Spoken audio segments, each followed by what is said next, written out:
Hey there, beautiful humans, and welcome to the Ryan Magic Show. Today, I've got a new friend, and I hope that we deepen this connection. Gio Bartolomeo. Is that said correctly, brother? Nailed it.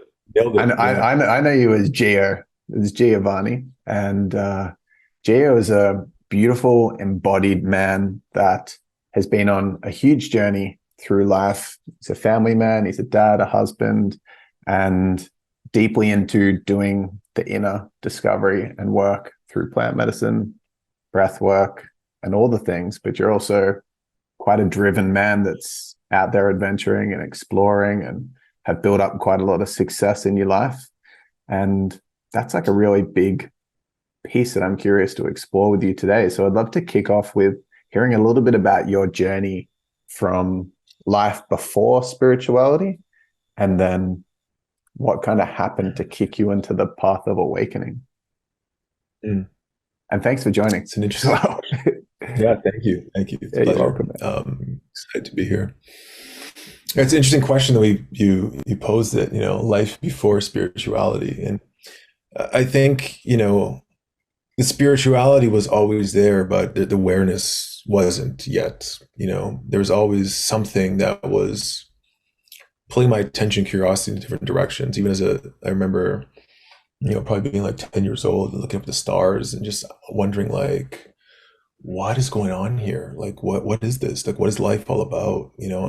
And asking myself, like, why am I thinking about these kind of things? Like, I'm sure none of my friends are thinking these things. Like, why am I questioning like God and the universe and infinity and all these kind of things? And in a way, that was like the beginnings of like this kind of questioning, which usually leads to some sort of spiritual awakening when you're asking questions and not just kind of like, you know, in your kind of like iPhone walking around. iPhones didn't exist back then, but you know what I'm saying? Like when you're kind of And lost in that kind of living in a deep sleep. trance, hypnosis. Yeah. Yeah. So just a quick segue question. You said when you were like 10 or so, you were like feeling into these things and asking yourself big questions. Do you notice that at all with your kids? Do you notice any curiosity on similar topics? And do you ever jam with them about this kind of stuff? Yeah, I talked to them about it for sure. Each one of my kids they're quite different and unique in their own ways, and very special to me, of course. Um, but yeah, there's sometimes that things come up where you can see like there's that deep questioning. My daughter struggles with the concept of infinity. Like it freaks her out. Like when she starts going into it, and she's like, it doesn't make sense. And she'll get like all worked up about like her mind's trying to grasp something that's not graspable. When you try without understanding, or even like with understanding, sometimes it can be challenging. And we have conversations about that. And I try to be as open with my kids about everything, especially what's going on in the world now, because technology is trying to claim your children. What I Mm. mean by that is to condition them to believe and think in a certain way, to claim their minds. And it's hard for parents these days. Both parents are working and stress and all these kind of things, like to really connect with your kids.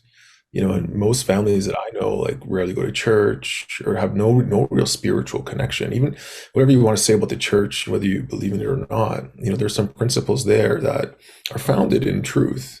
Mm. Um, and so it's important. And I see a lot of these kids that are just kind of sucked into pop culture. And if you really start looking at pop culture, you might surprise yourself by a lot of the things that are embedded in there. That's like, holy shit, man, there's definitely some sort of agenda in there. And we can talk Conscious, more about that deeper, conscious, but conscious or unconscious agenda? Like I know there'll be both, but I feel like a lot of the time agendas and influence into the mainstream is done unconsciously through ignorance. yeah, it depends how deep of a conspiracy kind of chat you want to have. But I think ultimately there's both. I think there's both. I think there Yeah. are players that have no idea, but they're influenced by these energies. And my perspective on that is, like in the realm of duality, both these things exist for a reason.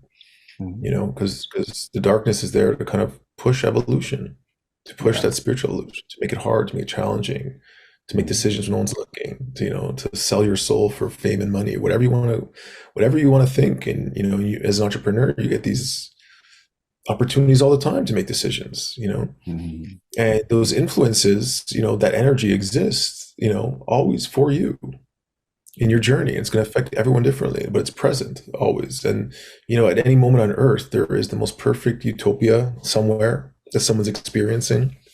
And there's probably the worst suffering at the same time. And I'm sure those balances shift over time, where at some periods in humanity, it's a lot more on one side or the other, but that's this dualistic kind of way of like moving through, the yin and the yang. Yeah. But ultimately, that balance of darkness and light is pushing evolution, because it was just light all the time. Nothing would change or evolve. It was just dark all the time, it's the same kind of thing. This is my perspective anyways. My perspective as well is that I feel like a lot of people that are driven, like I see it as like being in the heart or being in the head. The heart's like evolution focused and the head's more fear consciousness. And fear consciousness is very self-focused. So when people talk a lot about like controlled, intentional harm at a mass scale, I find it hard to believe that a lot of people that are so self-focused can do that with awareness, because I just feel like they're so self-focused and ignorant that they can't help but think too much outside their own needs and their own situation. Right. And I'm not trying to imply that it's like a collective conspiracy. They're all working together. Totally. But I think the mind is operating out of fear, and fear is kind of self-preservation, survival. Yes. And what does that look like? Greed, control, Yes. whatever you can do to like make money and control your position, because they're afraid to lose it. They're afraid to not be that, or for their family, once they've got into the top of the financial food chain or power food chain, all they want to do is maintain it, Yeah. And I think this is the reality we live in, right? Right now, anyways. Can it change? I'm hopeful. But for it to change, a lot of things need to change, and a lot of systems need to break or be recreated in a new way. And I think that's what the chaos brings. It brings kind of a destruction, like Shiva, this destructive force that will destroy itself and then recreate itself over and over again. And I think humanity's on that path. And again, we went super deep real quick, but like there was a part in the Matrix, part 3, that really stood out to me, where the Sentinels and the robot army was coming down, and they were talking about like Zion, they called it, this city. And they talked about how it happened like 7 times, where the population would grow to a certain thing, and then the machines would come in and destroy it, but not all the way, just enough so there's a few of them left. Right. And then it would happen again. It's like, this is the 7th time it happened. There was a line in the movie, but it came to me later when I realized that. And I think humanity is the same thing, whether there's a natural disaster that sets us back or something intentional or a virus. I think we keep coming to this point, and it's waiting for this evolution of consciousness to not get set back again. And I think when that happens, this dimension dissolves completely and a whole new experience is formed. And it keeps trying to push us to get there. And this is what I feel like we're going through now, this great awakening where everyone's being challenged to really look at themselves, to really kind of face their fears and question, like, holy shit, like, I never imagined the world would be like this. It's too uncertain. It's out of control. It's scary. I don't know what's going to happen. And that's where the work needs to be done. When we lose that certainty and have to move into trust, and move into the heart. Beautiful. So if we direct that back to your path, thanks for going so deep so quick as well. but your path of, did you experience because you're an entrepreneur, I'm an entrepreneur, I know what it feels like to be really driven by money and build something substantial financially, to realize that it's not what I thought it was. I was driven from an unhealthy place. I'd love to hear your so I'll try to rip through my story. You can share what you feel called to. You don't have to rush it. And you can. Well, I can be here for like 3 hours. So I grew up, and I was, that was kind of the first kind of spiritual kind of feelings, but I just tried to shut them off, really, because it was just confusing and hard to talk about. And I'm going to talk to my parents about that, And was a really smart kid, went to like this kind of special school, which I hated for like smart kids when I was small. It just felt like different and isolated. And I played a lot of sports teams. And I just started making a lot of friends, going to different schools and playing sports. And where I grew up, it was like 90% Italian neighborhood. Like pretty much like if you ever watch Sopranos, it was like that version in Toronto, like all these like Italians and cafes and bars and restaurants and mafia and all that kind of crap. And, I started really just like seeing all these people around me with money. There were construction companies and like a lot of kids had money. My parents in my area were definitely, on the lower end of the spectrum of like wealth and stuff like that, big mortgage, no fancy cars, and kids going to my high school, 16 years old, get a brand new like Golf VW Sport with like souped up rims on it. And like here I am driving my parents' like minivan 1990 Dodge Chrysler, like, you know. And it was like this like, hey, you're smart, you gotta figure this out, like how you gonna make money.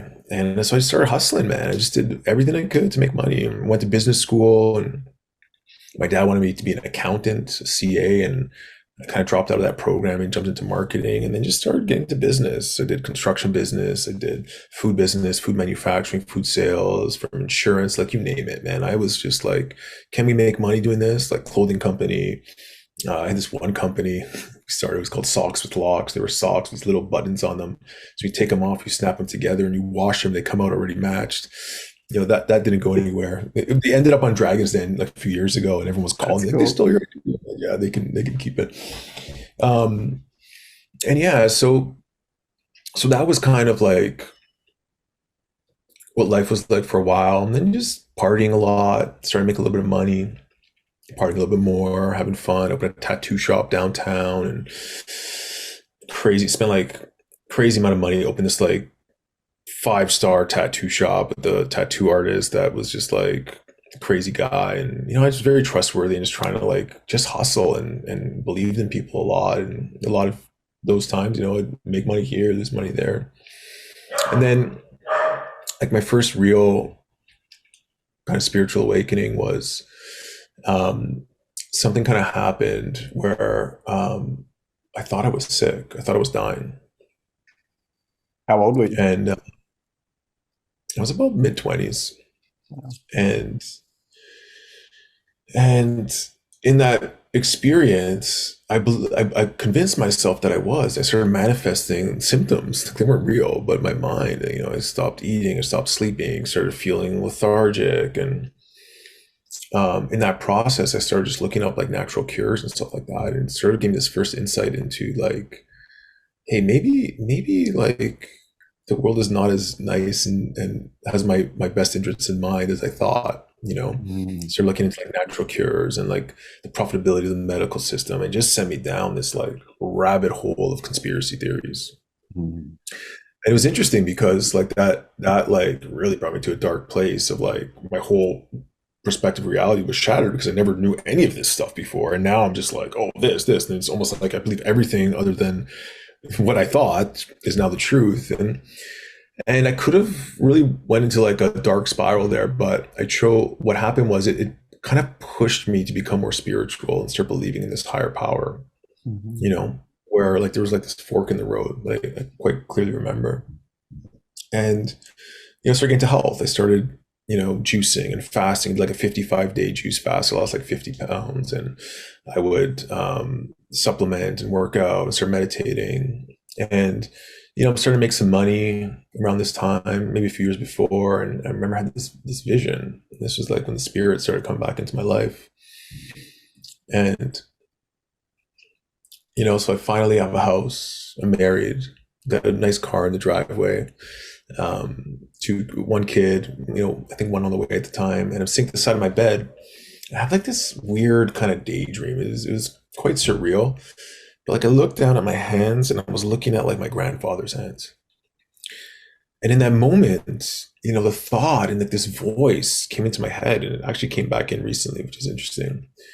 We can get to that a little bit later, but it was like, yeah, man, you're a smart guy. You figured it out. You don't work that much. You make a decent amount of money. You golf, you go for lunch, and you're going to go for a couple vacations a year, and you're going to wake up in this bed 40, 50, 60 years from now. And who cares? what was the point? Mm. You're not doing anything that's purpose driven. Like you're not gonna have an impact on anyone. You're not gonna make a difference.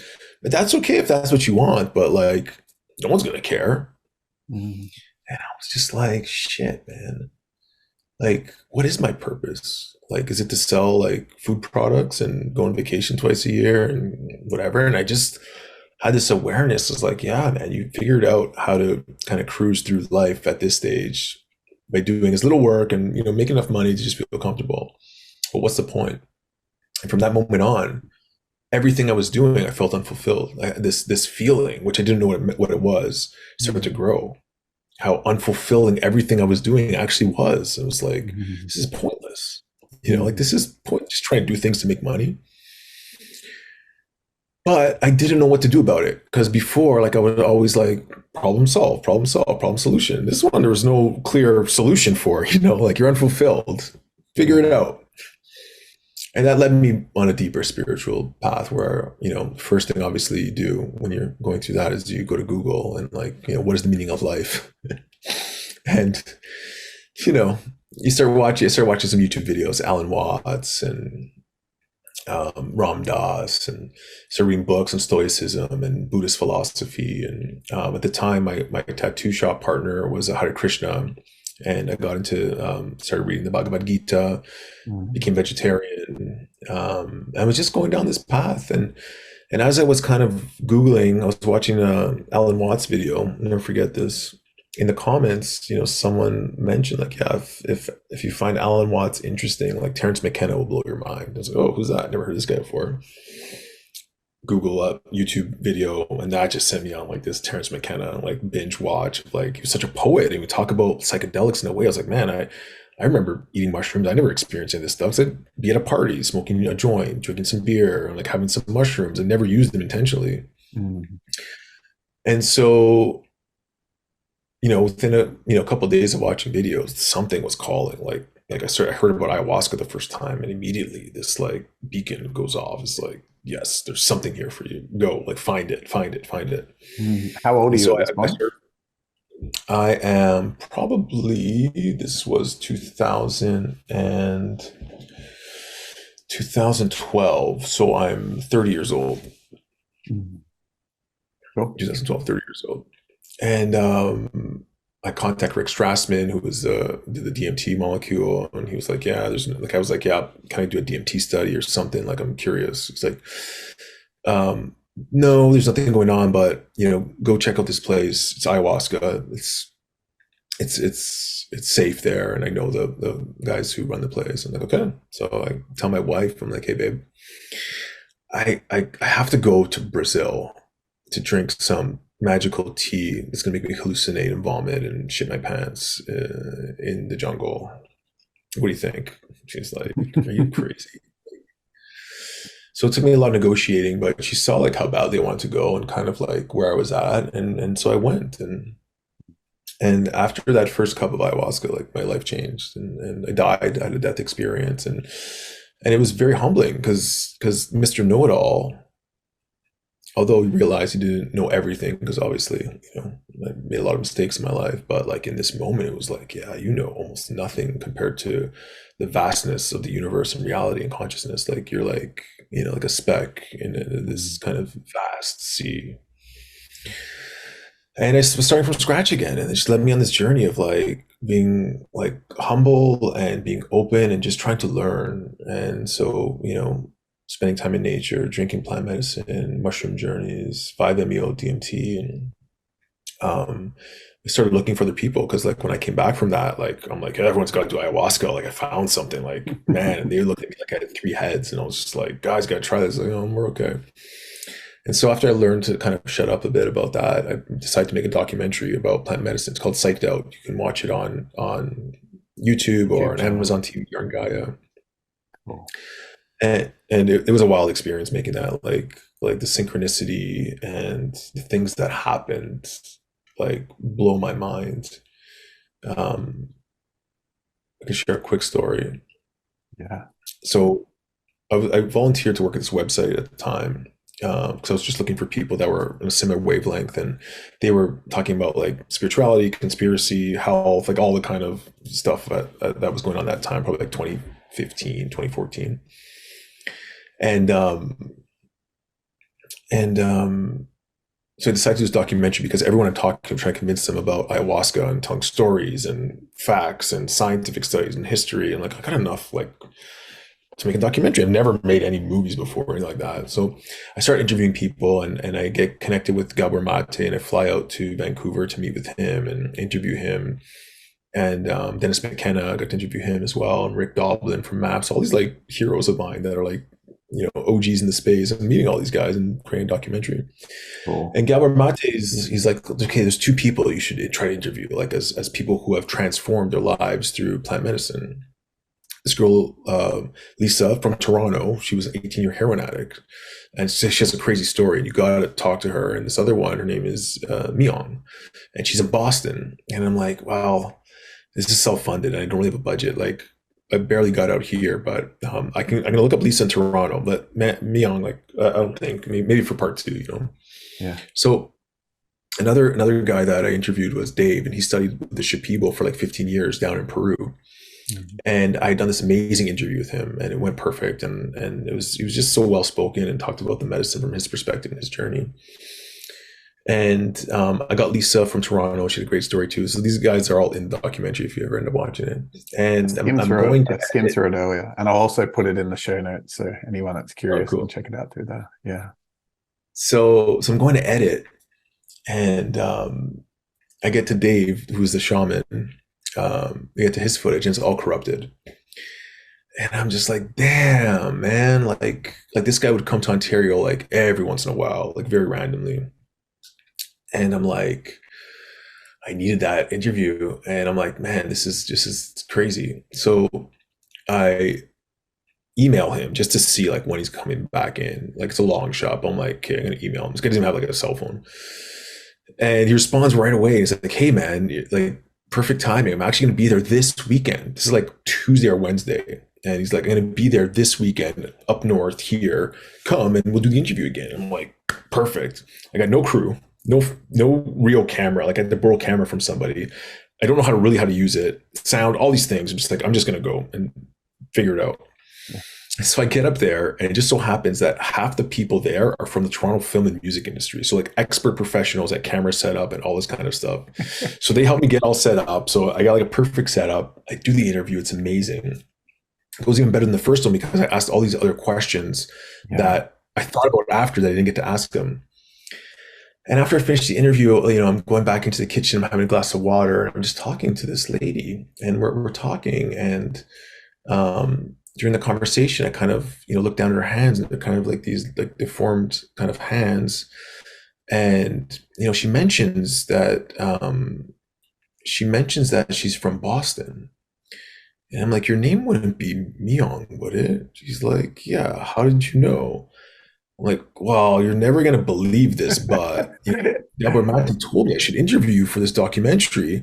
That you have this crazy story of how you kind of like saved yourself from scleroderma with plant medicine. Like, I got my camera here. You want to be in it? She's like, absolutely. I get goosebumps every time I tell this story. And it was like something happened. Like, I don't know if it's the ayahuasca or something that corrupted the footage at that moment. Yeah. At that moment, because all these things kind of aligned. And she was one of the main stories in the documentary after. Wow. If it didn't happen exactly at that moment, at that time, exactly how it did, it wouldn't have happened. Yeah. But it did. Yeah. And it was just super wild. And things like that keep happening to me, where it's just like the probability is impossible, or it's 100%. It had to happen. Like, it's not impossible because it was only one way that it could have happened. Yeah. And so from there, like I ended up meeting Wim Hof, and, I interviewed him for a podcast I had. This is before it was like super stardom, and he invited me to go do a training with him in LA and take his the first facilitator training in North America. And I came back in 2017, and I was like, I gotta do something more. I got these couple of businesses, and, so I opened a wellness center, not knowing anything about a retail business or wellness business or whatever. I just felt I needed this space for people to go to. And it was like one of the most hardest moments in my life because I signed like this bank loan and had this crazy like long renovation I did myself because I was in construction at the time, Yeah. and like burnt myself out, and all these fears came up around failure and what it would mean, like all these like core beliefs and core wounds about not being good enough and all these things like really came to the surface. And I was not in a good space, man. I was, drinking wine every night to kind of like just like tune out, and smoking cigarettes during the day because all the construction guys would smoke, and I would just like felt like it would help me with like stress levels. And I'm like, man, you're opening a wellness center. Look at you. You're the opposite of well. And so I don't know, like it was a very like when I signed the lease, like that 2 week period of my life was so like blurry when I think about it. Like something was pushing me. Like it wasn't me. Like something was just like guiding me to do it, like the way I just did it. And so, we open, and it's obviously there's not a lineup outside waiting to get in. This is like very early for my area where I live, thinking like, oh yeah, this is gonna be like talk of the town, but it wasn't. Yeah. And I open, and like I'm just like, damn, like this thing is not gonna work. And I had this really bad mentality, and I was really in fear. And I got to this kind of bottom point where like, okay, accepted it. Okay, if I'm gonna fail, who's actually gonna care? And I really thought about it. I tried to specifically envision people. I couldn't think of more than 3 or 4 people that would actually care, that might make a passing comment. Hey, did you hear about Gio? He went bankrupt, or is this company failed? Like, what an idiot. And I didn't care about any of them. I'm like, okay, like from now on, like if I fail, it's fine. I'm gonna figure it out. But what I can do is focus on every single person that walks through that door and just try to help them in whichever way I can. And the energy shifted. And from there, I met one of my business partners, Thais Gibson, who we founded the personal development school together. Super successful online course business that changed my life. Just being part of that, and also Elemental Rhythm is a breathwork kind of brand. Because at the same time, before I opened it, I was experimenting with my own style of breathwork that was really well received, and we had like all these classes and waiting lists. And COVID happened, and everyone's like, "Hey, you got to train us now. You got to teach us how to do this." I'm like, "I'm not a teacher, man. I don't know if I can do that." It's okay. Oh, well, in all honesty, when they asked me, I wasn't sure because my ego was like, hey man, this is your thing. It's unique to you. No one else is doing it like this. And if you teach all these people, it's not going to be really yours. Everyone's going to be doing it. So it's like, okay, let me meditate on it. And when I meditated on it that night, it was like right away, it's like, hey man, what's your whole mission here? To help as many people as possible. Can't do it alone. You got to teach people how to do this, and just let it go. See what happens. Just do it. So I taught them, and it was amazing. I had so much fun, and I was connected with them. And then what happened next kind of shocked me, because they were coming back and sharing experiences with their family, with their friends, these deep connections where like, someone would say like, I'd never connected with my dad in that way. We cried together and we shared things that we never shared before. And like the way I felt in that moment was the most fulfilling and purpose driven feeling I had ever had. You know what I mean? Like more than if I made money in a business deal, it was like this dopamine hit, but then it was gone. But this was just like something completely different. For you, right? And so I just said, what's that? For you, like your For me. feeling. Yeah. I felt it. Yeah, in that moment. It was almost as powerful as me leading a session myself. Like it was so powerful, that transference of like gratitude and like whatever was going on there, like me sharing this process and them sharing it and receiving and me receiving. It was just crazy. Like my mind was okay, like this is what I should be focusing more energy on. And so we started doing that. We have like almost 300 facilitators around the world now. That started in 2020. And the other business kind of taken off. And the moral of the story was like, this business, Elemental, was like, it was like a placeholder kind of. It never really made money. Like we started making a little bit of money, then COVID hit, we kind of shut down, then we opened, I took off to Costa Rica. Right now, I'm still trying to figure out what to do with it now. It's always like kind of in that backwards, like, hey, what are we doing with this place? Sure. But I should have shut it down if I was just thinking from a business lens. But something inside me was like, no, man, just try to hold this space as long as you can. Like hold the space. Really, like literally and figuratively hold this space. And something's gonna happen. I met so many amazing people, so many opportunities came out of it. But from a business perspective, it's like, hey, I should have shut it down after year one. It's like, hey man, shut the doors, move on, go to the next thing, take the loss and put your energy elsewhere. That kind of brings me to today. It's been an interesting ride. I took off to Costa Rica for a couple of years. with my family because I just didn't want to be involved in all the bullshit of like lockdown and craziness. It's like, Yeah. we can do it, let's do it. Let's just go and try something. It was such a magical experience. Yeah. And we're back in Toronto now for now.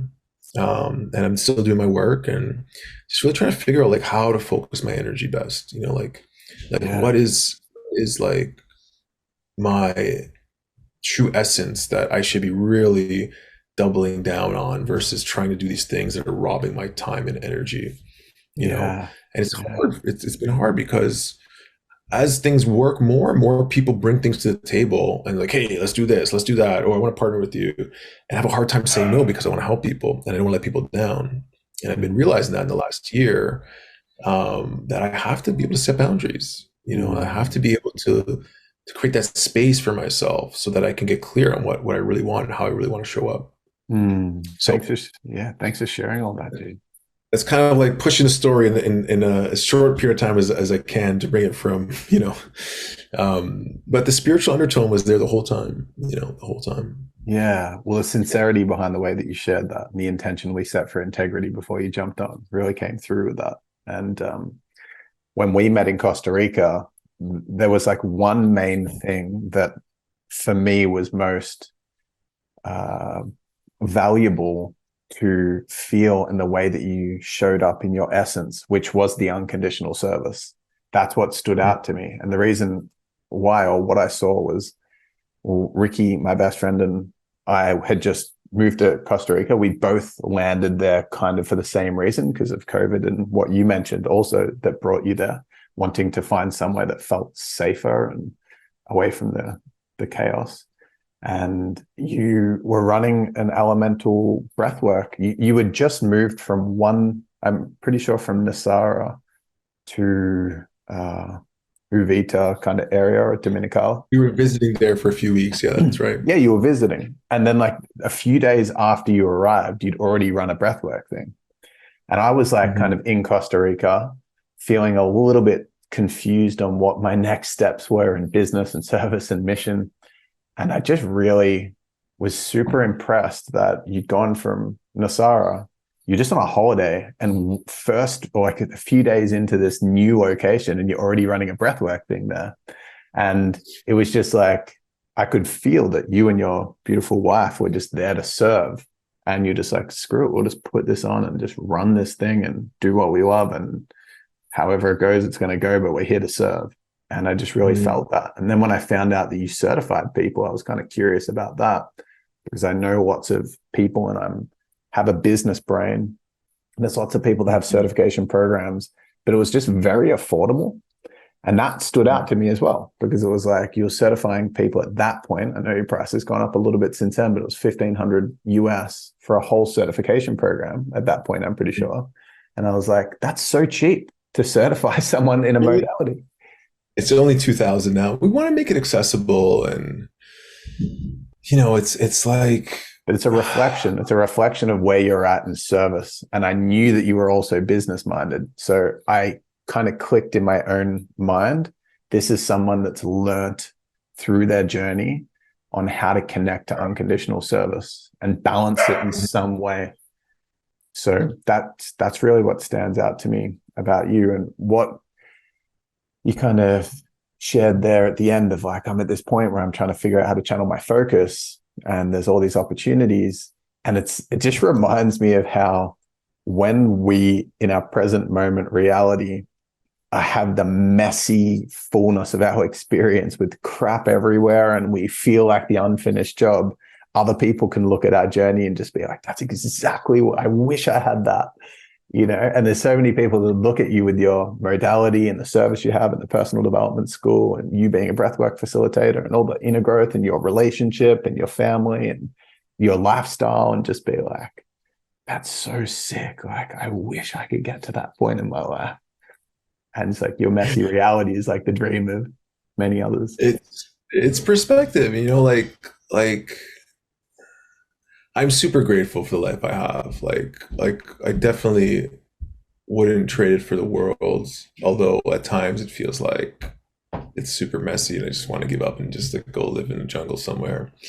Because the reality of it is like you have to you can't, I guess you can do whatever, but like this business element comes in, you got to kind of like merge the two together because it's got to kind of be sustainable and make sense and Yeah. have continuity.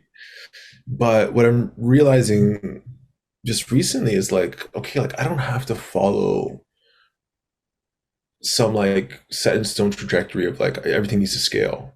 Because Mhm. I feel like there's this thing like everything needs to scale. Like you're doing That's business, how do you that's the scale it? entrepreneur's mindset, right? It's like, okay, like what if I just did this for fun and made some money and not care about scaling it? Like Yeah. how to do that? And it's like, wow, if you want to serve as many people as possible, you should run like a business because then you can reach more people. Mhm. You're kind of in this like once it becomes more businessy, then you just feel that weight of the business, which is pushing on your passion, which now it feels like fuck, this is stressful, and I don't want to bring that stress into what I'm doing because like what I'm doing is really trying to teach from like this place of this raw authenticity that's so pure where you need to step into that when you're leading things like breathwork. So Mm. it's an interesting kind of dilemma, if you call it that I find myself in as it's growing. It's like, okay, like, how do we keep the wheels on and maintain the integrity without, you know, making it too businessy? And what I find has been happening to me is like as my awareness deepens into my own wounds and belief structures, the challenges become more subtle, but they give me these opportunities to make decisions that are perfect for me, and being completely honest with myself. And, for example, like a certain business that I'm in, like I know like, hey, like this one's too much and I can't fully commit to it, but some next day some guy calls like, hey, I want to invest in this business, or you want to go all in. And it's like on one side it's like taking all my problems away, but two, am I being fully transparent and honest because this person expects me to go all in with him on this? Mm. So I could easily just take the money and say, okay, like whatever happens happens, but there is like this this cause and effect of that intention Yeah. that I'm gonna have to pay for at some point you Yeah. know Sometimes it's really hard to walk away from stuff like that. In the past, it was like in business, it was like, yeah, if someone wants to buy this, I'm just gonna sell it. You know what I mean? Like, I don't have to tell them everything that's going on. Like, I'll tell most of the good stuff. A lot of stuff that doesn't need to be said, they'll figure out, and like that's it. But ultimately, that's gonna come around, and I've seen it in my own life where I haven't been as transparent, or I haven't been, put all my cards on the table up front in your relationship, and I see the cards that I left on the table is happening to me somewhere else in my life now, Mm. so I know how it feels like, you Mm. know. And a lot of the time, it's subconsciously that you don't even see it. It's like, okay, like I really got to feel into like what doesn't feel like 100% yes here. There's something like it's only 80%. Like what is that? Where am I not being true to myself? Where am I not being fully transparent in this situation? And Yeah. it's funny because business is this perfect mirror where these opportunities come. It's like, oh Yeah. man, This you know. feels like one of those things where your spirit has this as an evolutionary theme, and therefore you keep manifesting opportunities for business things. Whereas, like, I guarantee you, most of the people that are listening to this will be like, I never get any business opportunities. It's No, like, but okay, so for me it's business. For some people it's relationship. For some people it's at their yeah, job or their work. Some people it's with their kids. Like it's the pattern that's important, not the situation or the circumstance. yeah, Because trust me, everyone is getting challenged in their own way that's exactly prescribed for totally, them. That's what life is. exactly. It's a prescription for evolution. And this is the medicine, this is experience. It's almost like you drank a cup of ayahuasca, you woke up as a baby, you're going through this whole experience and you're gonna die and you're gonna wake up somewhere else, but like, holy shit, what a ride. Man, I learned something. Man, that was hard. Oh, I can't believe those things happen. Like, holy shit. Okay, I'm ready to go again. You know, where in it most of the time you're like, get me out of here. Like, what is this? It's too hard. Or like, oh my God, this is so amazing. I don't want it to end. Because we're in this kind of trip that's life. And Yeah, if you believe it, the spirit never ends. It's like, okay, I remind myself sometimes, like, hey, I'm here for the experience. yes, Don't take it too seriously. Don't like overwork yourself over it. All this too shall pass. And there's something brighter on the other end if I can just learn my lesson to get out of this pattern that I'm realizing now. yeah. This Um, this feels like the big shift that I've noticed that most success achievement driven people go on is that the theme or prioritization of their decisions are get tailored from results. Like I need results. I want results. I want to accumulate and create results. And then it shifts to, I want to have an amazing experience. And I feel like it takes so much courage for someone that's success driven to pivot from one to the other, because there's so much letting go. But there's a question that I have for you, brother, that I feel like I'm just really curious to know your answer to this, is that we're having a conversation. There's a lot of assumed skills and assumed belief systems and competency that you just inherently have built around business. You're a very smart person. You've done so many different businesses that you can make things happen. You have the confidence to be able to say to Gabe or Mate, hey, can I interview you? Like, a lot of people don't have that confidence to be able to do something like that. Or I'm going to open a wellness studio. Like, people don't have the confidence to do this. It's kind of just a normalized skill that you've cultivated through courage over your life, or whether it was just natural. And a lot of people that are listening to this are in a similar bind between spirituality and making life functional. And they need money, and a lot of people are in a job that they don't like, but they are feeling the call to serve, but they don't have just that ability yet to make finances kind of work in a way where you and I have, because we've got business was the background, it's kind of a skill set we carry with us through. So I'm curious to know, like, if you were to give some advice to people that are feeling called to spirituality, they want to serve, maybe they want to do something similar to what you've done with like Elemental Rhythm, like have their own breath work, or just be a breath work facilitator, but they're in a job that's producing their livelihood. They want to serve and be out there being connected to spirit and adventuring and stuff, but they don't have the business acumen yet. What advice would you give them to juggle it when they haven't even cultivated the business side yet? That's a good question, because there's that kind of like job trap that people get into, where they get so dependent on that paycheck and this routine and this mindset that they get stuck in it. Yeah. You can watch years just go by. But I would say, like, before wanting to make a business out of everything, it's just to really live that lifestyle the best way that you can. Really embody that spiritual practice and just become like really good at it. And don't do it because you want to do it because you think that someone else is enjoying it. Like, you really got to love it and embody it. And when you really go into yourself with that purpose of like really embodying a practice, or whether it's spirituality or wellness or health, I find that you can tap into an intuition that will guide you, and you'll have that courage because you're going to be unstoppable, because you know it so well. And you're seeing how you can impact others without making it a business yet. But if you make it a business first, when you're just tippy-toeing in, then you got to learn business. Then you got to learn your modality. You got to like learn all these things, and to feel fulfilled, you don't have to make millions of dollars. And I know it's the most cliche thing, but sometimes just being in service is enough to feel that fulfillment of like making an impact, and that's a profit. Like, that's the greater profit than sometimes having these businesses. You don't see like the stress that comes with making payroll and having to deal with all these people, and like, there's so many things that you need, like really thick skin in business. And sometimes it's just making it simple and make a little extra cash and just following that and letting it grow organically without having to force it. But there'll be a point where the belief will be so strong that you won't have that much trouble making that jump, because then you're a believer in yourself. And I think the biggest problem is most people don't believe in themselves. Yeah. If you don't believe in yourself, then you'll never be able to make that jump, because what you believe is what you kind of attract and manifest and create. That's where the opportunities come. And in my human design, one of the things that I need to transform is, or where I'll get the most growth, is from, I think it was half-heartedness. And I saw like, man, I'm not half-hearted.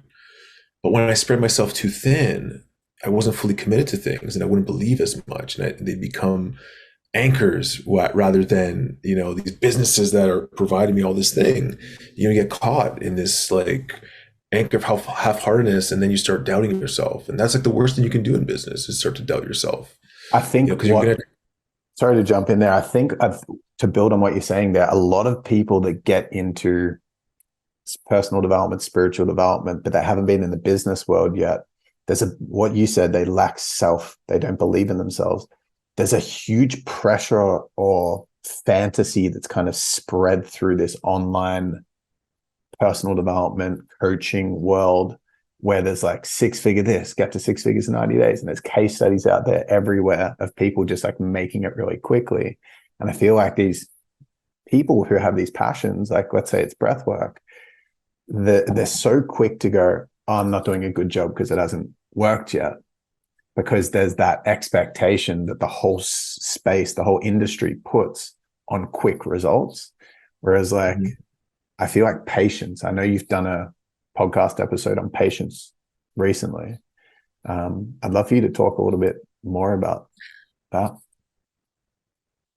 Yeah, so it's one thing I've been learning in my later years is patience. Because before I was younger, it was like gunslinging, take the risks, jump in, high adrenaline, whether it was like gambling or business, it was like, yeah, just go for it and don't look back.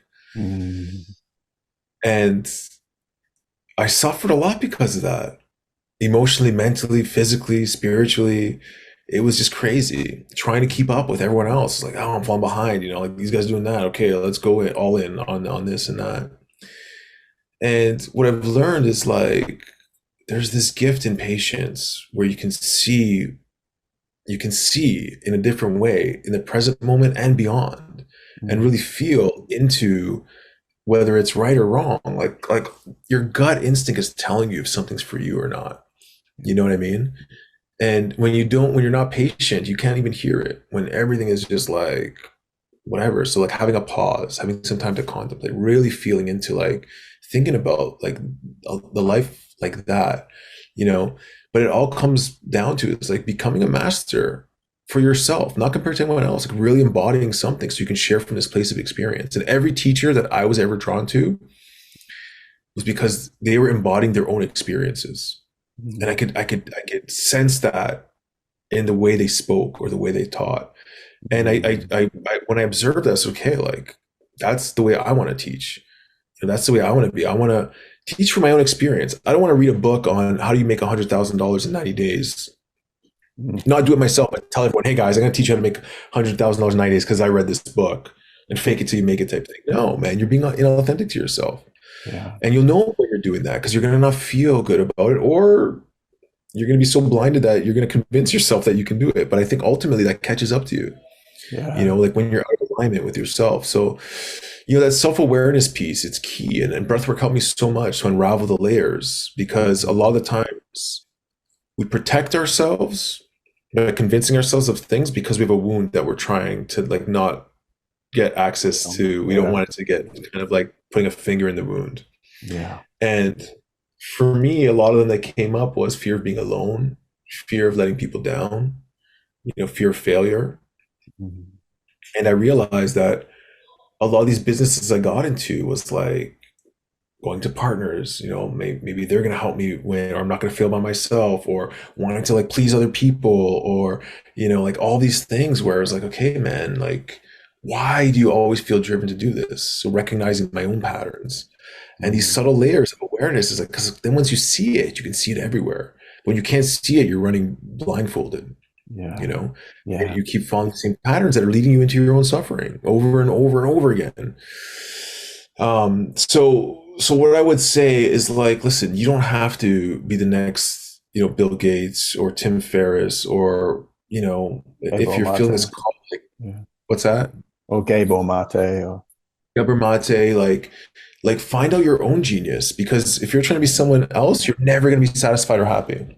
Yeah. But if there's something that's true to you, you can speak to, one day, if you want, you can sell that knowledge. And what I mean by sell it is you can receive value for giving that value, because there's someone out there that message, that skill set, that thing that is your essence that really resonates with you. When you speak to it, the right people who need to hear it are going to want to hear it, and they're going to want to learn from you, or they're going to want you to make something for it. So whether it's baking bread or cookies or whatever, when you master that, And maybe you're not going to open a bakery because that's going to make you hate baking after. But maybe it's just sharing that with people to make this connection, build this network. And then from there, who knows what kind of opportunities come up. But the one thing about breath work, I connect with people on such a deep level, we automatically become friends. And we automatically just want to like get to know each other. And then all of a sudden they're like, let's do something together. I trust you. I love you. I think you're such a great person. And it doesn't mean we have to do something, but we can support each other and I can help them with what they're doing. And a lot of people, they just want to help me because they feel like I've helped them because I'm just sharing something that that just feels so good to me, that feels so right, that I've kind of distilled into something that I've kind of made it my own, but it doesn't even have to be your own. You can be great at sharing something else because nothing is really new. Like breathwork is not new. I didn't create breathwork. I didn't make it up. I put my own kind of twist on it. But what I teach every facilitator is I want you to make this experience your own music, the way you talk, the way you guide, the way you prompt, because you're going to be attracting people to you. I don't want you to be like me and wear the same hat that I wear, the same glasses I wear, say the same things that I say.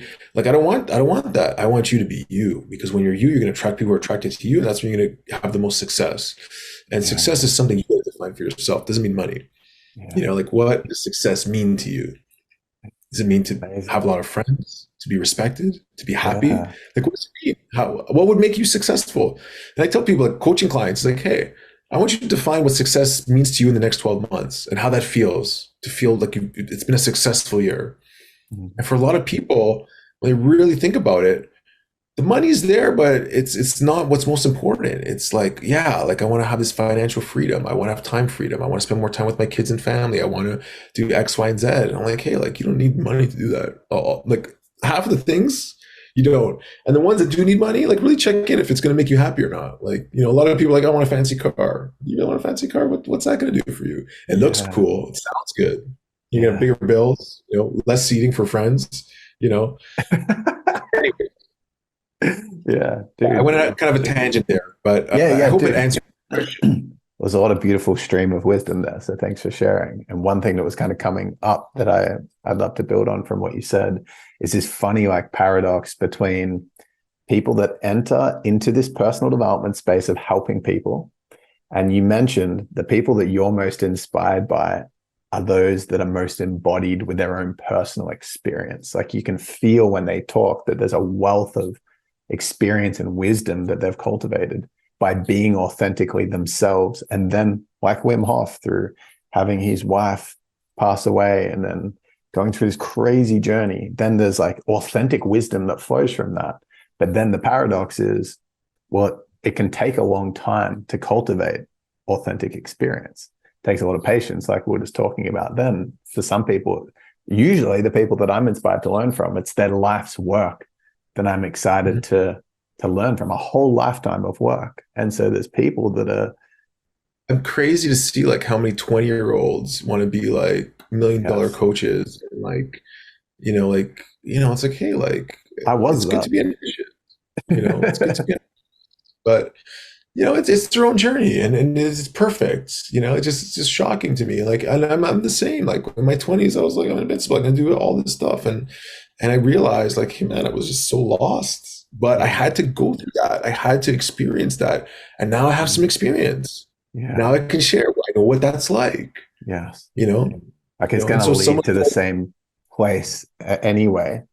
But it's unique for everyone, right? Yeah. I hope the people that are listening to this can embrace that patience a little bit more so that they can cultivate that authentic experience. Because if someone's like a breathwork facilitator and they're wanting to jump in and serve with it, in a way, it can be reactive to discontentment that they experience in their life. So like someone's like, I've got to get this thing out there. I want to be like Gio and I want to have this whole elemental rhythm, or I want to be like Wim Hof. I want to have this up and running and going.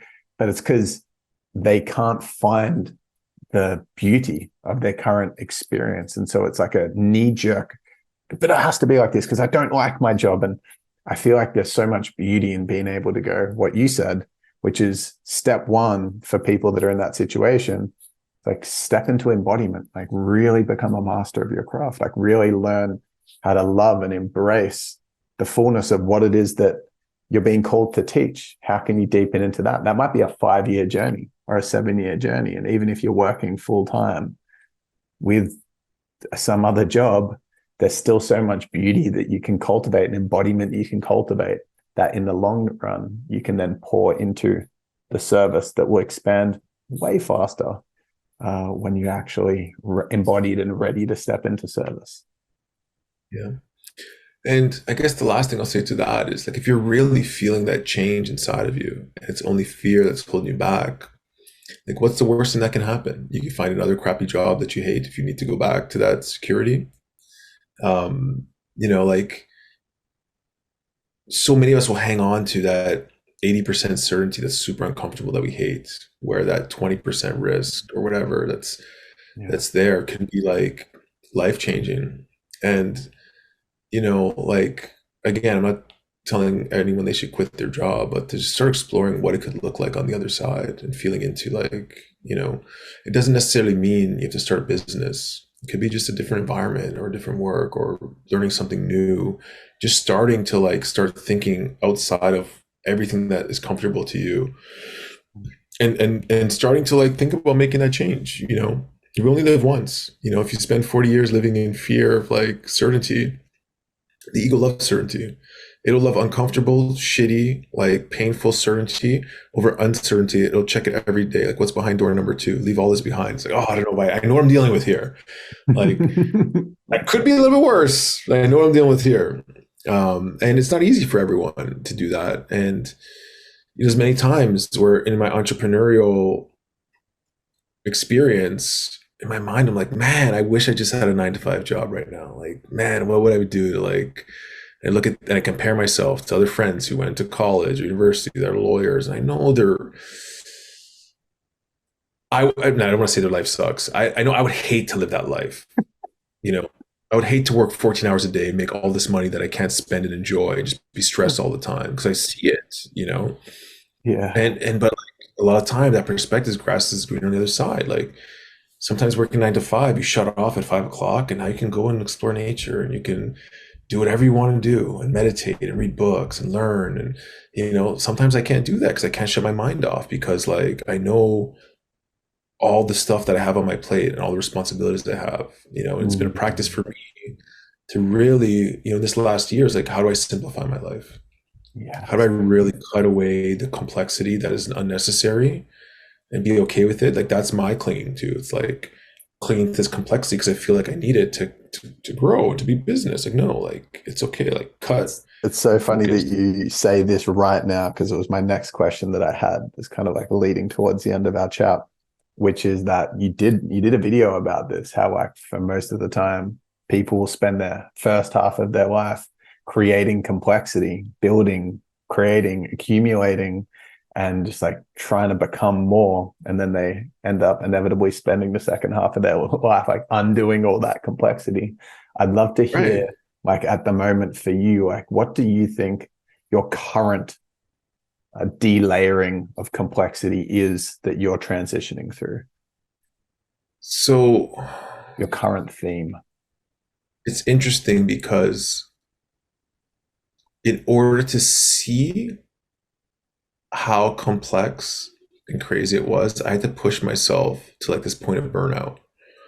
Not on purposely, but it happened. I was traveling, not getting sleep, overwork, festival circuit, all this kind of stuff, kids. And I started realizing I'm going to fight or flight, I'm going to burnout, I'm not sleeping. Every little thing is now being like amplified like 100 times. And when you're in fight or flight, your mind goes into survival because now it's looking for danger. It's looking for things to go wrong. It's looking for everything. And so I had to kind of retract from a lot of the things I was doing. And I realized, okay, like I need to bring my nervous system back in check because it's totally like the gas pedals like been pushed like way too hard here. Mm. But it allowed me to see all these things that when I would think about it, it would just like I'd feel it in my body, like, no, like this is like there's so much not alignment right now. I don't want to think about that, like this opportunity, this business, this phone call, this, that. And so I spent probably like 2 or 3 weeks just focusing on my routine, supplementing magnesium, taking like valerian root at night and L-theanine just to help like wind down the nervous system, juice cleanse, parasite cleanse, making sure I'm sleeping for like 9 hours, cutting out all stimulants or like majority of stimulants, like coffee, like gone. Mm. And within 2 weeks, although at first it was just like painful to make that Yeah. shift, the mind settled, and now I have this clarity where I can kind of step back and be more patient. Because in fight or flight, you're reacting to everything. There's no patience in fight or flight. It's like do or die. You're scared. You have to make decisions. Your mind is all over the place because it's racing. Because you're probably not breathing properly, you're not sleeping properly. So bring that nervous system in, and then it was a lot easier to see like what needs to be simplified, you Mhm. know. And it's allowed me to create some clarity around like mapping out like what is my life, what do I want my life to look like a year from now. Mhm. And I start, I have this exercise on our website, create a visioning process, where you end up like writing a letter to yourself from a year in the future and just telling yourself how things are, and you got to be honest because there's all these areas of life, and when you're stuck on one, or you're not clear on one, or it doesn't feel authentic, like you need to really do some contemplation on what's going on in that area of your life around relationships or finance or Mhm. spirituality. And and so the process takes a lot of like contemplation and not allowing your mind to trick or justify, to really feeling into each one. So I take a situation, say, okay, Being really honest. if I went into this opportunity full speed, how would I feel? It's like, oh, it's stress, more work, all these things. The mind's gonna be like, oh, but there's opportunity. If it works, we're gonna make all this money, or if it works, we're gonna impact all these people, or whatever.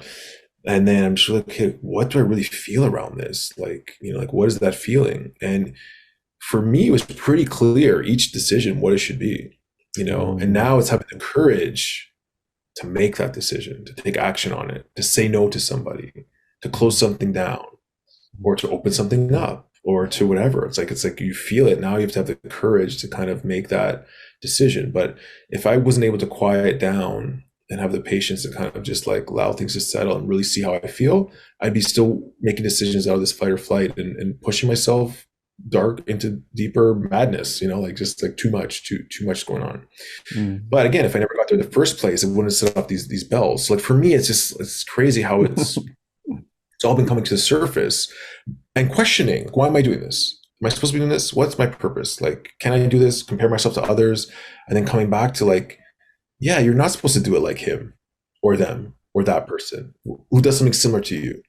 That's why you're comparing, because you're looking at them. You're thinking, oh, I can never do that. Of course you can't. You're never going to be them. Like, how do you want to show up? And for me, it was like, okay, I'm good at simplifying things. I'm good at making things accessible and easy to experience. And Mm. that's just what I need to focus on. And that felt good. When I thought about that, I was like, oh, that feels good. I don't need to be like the most in-depth scientific explainer on our breath work. I want to make it practical. I want people to just be able to practice it and understand, here's the method. And Mm. if you want to find out the science, the internet has all the science. You can find it if you really want to look for it. But Mm. I don't want to teach the science in that way. A little bit, yeah, for sure.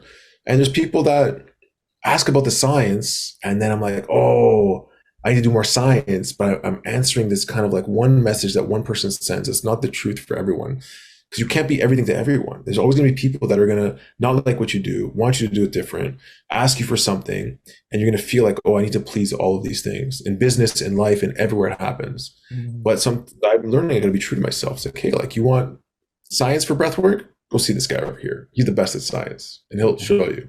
You like what we're doing? We like the music. We like making it simple. We like making it accessible. We want to give you an experience. That's what we do. Mm. But I had to get clear on that, because before it's like something like this comes, like tell the whole team, okay, guys, we need more science. Someone's like, oh, I wish there was more live breath work. Guys, if you want more live breath work, I think we need to do it. And it's just out in this fear of like, oh, one person wants it or they're complaining about it, but Mm. it's not true, not Yeah. wanting to let people down. Again, that's one of my fears. It's like, I don't let people down. Oh, they're complaining. 100 people didn't complain because they're loving it, but this one person complains, and now I'm worried about changing it. And that's where the patience is important. Like, okay, I'm listening, I'm observing. Okay, let me check in. Is this true? Is this real? Do I need to respond and react, or just say Mm. thank you? Thank you for your observation. I appreciate it. I'll take it into consideration. Yeah, I feel like you're really painting a picture of just by sharing your own real vulnerable experience. So thank you, of how potent it is to slow down, how potent you can be and how impotent you can be when you're stuck in reactivity. And 100%. yeah. And being clear, like getting clear with yourself, like thinking about what do I really want? How do I want to show up? Like a lot of people that I coach or that I work with, they're working on autopilot. They're looking outward, what everyone else is doing. They're not clear on what they really want to do. And they're just like running in circles. They don't even know what they really want. And they're just like chasing and grasping at straws. And eventually it catches up with them. And they're just like, I feel anxiety because I have too many options or ideas or things to know. And I'm not even clear on like what I really want. You know, it's just like too much, you know? Yeah, dude. Thank you so much for sharing that. And I've got one more question to ask to wrap up the interview. But I'd love to give you the opportunity to point people in the direction that you, for those that have connected with this interview, I know lots of people will have deeply. Where would you like to send them? How can they work further with you? Yeah. So if you want to connect, we have elementalrhythm.com. We have a lot of courses and breathwork experiences on there. If you're curious about becoming a facilitator, you can reach us through there as well. Becoming a breathwork facilitator changed my life. It's changed so many people's lives. And if you feel called to it, it'll change your life as well. Like I can guarantee that. And it doesn't necessarily mean you need to do breathwork with me. You know, so many amazing programs out there that have their own styles and ways of doing it. But it's such an amazing modality that is so universal. You can take it anywhere, and it can deeply impact people. In one session can change someone's life. Elementalrhythm.com. I'm on Instagram at Elemental Gio. And the personal development.com. Gio. Yeah. Thanks for clarifying that. Yeah. And yeah, I'm reachable. You know, I'm here to support and anything, questions or comments. I've got a podcast as well where I just share insights of what's going on in my life and just these same kind of vulnerable shares. Like, hey, this is what's going on. Here's what I'm learning. You know, and so for a lot of people, it resonates, and I get a lot of feedback. It's not a huge following, but the people that do listen, like, it's amazing because they'll share with me, and it'll help me to also have more contemplation, introspection.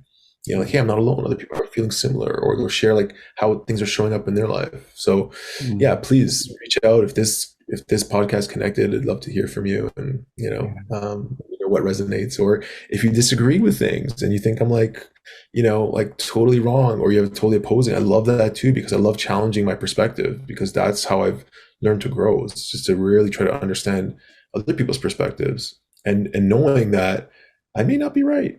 I'm probably not right in most cases. You know, like this is my lens through which I see the world, my experience, and I'm always open to learning from others. So, yeah. Yeah.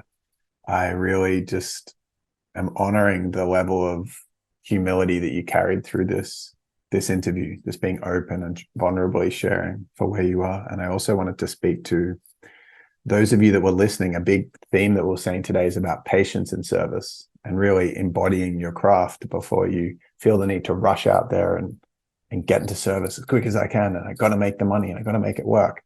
Having said that, though, if you learn a modality that's tried and tested, you can leverage that and step into service quicker.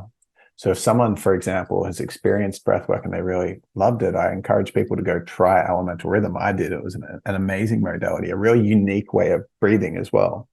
That is very multifaceted and customized to the facilitator, but it's definitely got a base and foundation that's really, really empowering and powerful. And if you teach that, you're standing on the shoulders of people that have more experience. So you can step into service, leveraging the brand, leveraging the modality, and learn humbly as a facilitator that's also on the journey. And that can speed up your embodiment and step you into service quicker. So it's a very accessible, financially accessible, and super powerful modality. And I highly recommend that people check it out.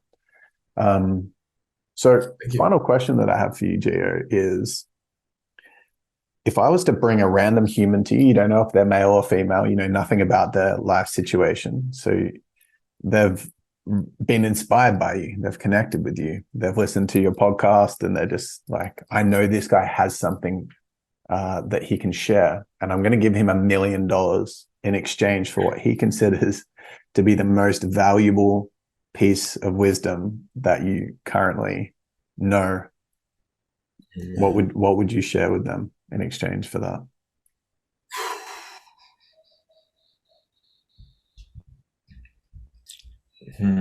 That's a really good question. Um,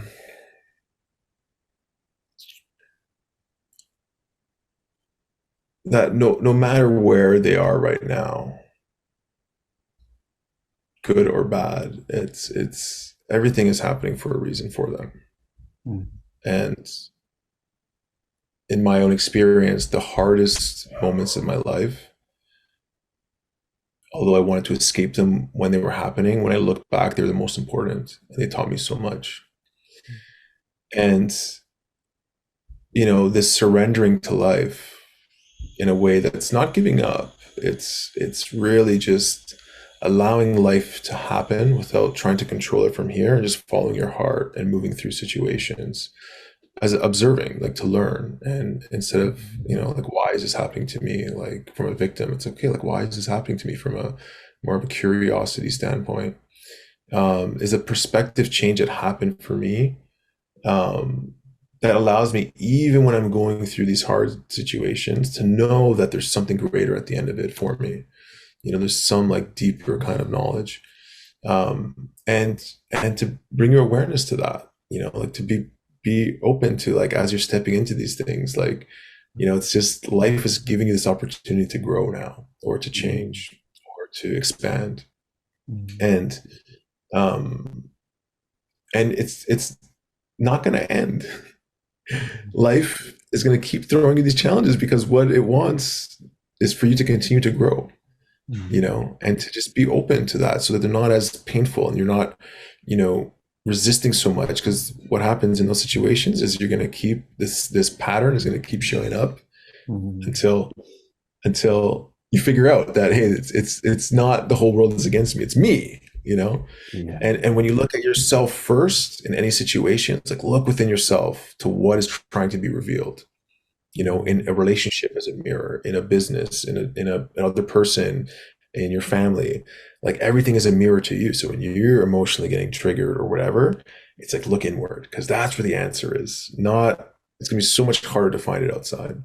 And yeah, and you can keep your $1 million and invest it in something that you want.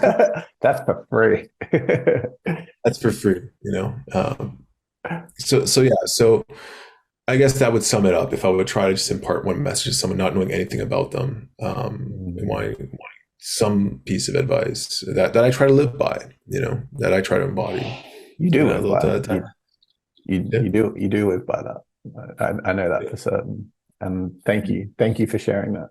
Thank you for being such a role model of a messy, incredible, unique human being that's willing and open to just lean in consistently. And yeah, thank you for all the service, and thanks for coming on today, brother.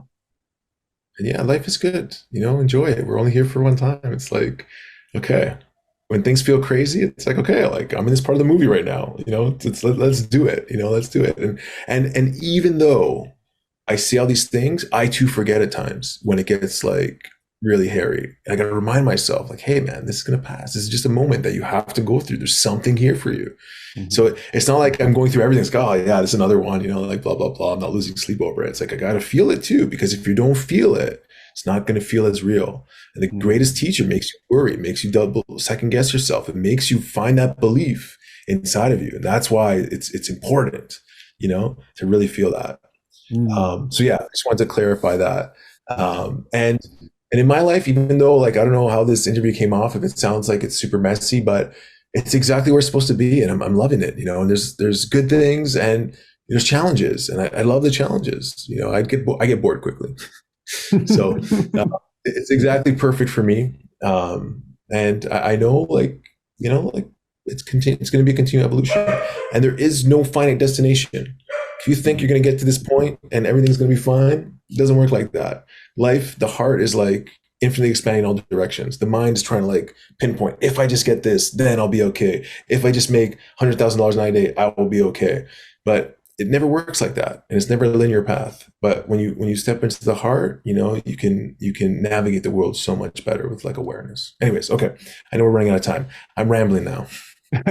You're rambling beautiful pieces of wisdom. Thank you. Thank you for coming on today. I really appreciate it. It I was appreciate it so much. I appreciate you waking up early for this time zone difference, and yeah, just thanks for the opportunity to share. It's something I love doing, is just sharing and connecting. So you're really appreciate welcome. it. You're so welcome. And listeners, thank you so much for tuning in too. Go check out Gio's stuff now. And yeah, dude, Thanks, thanks everyone. again. So much love. Peace.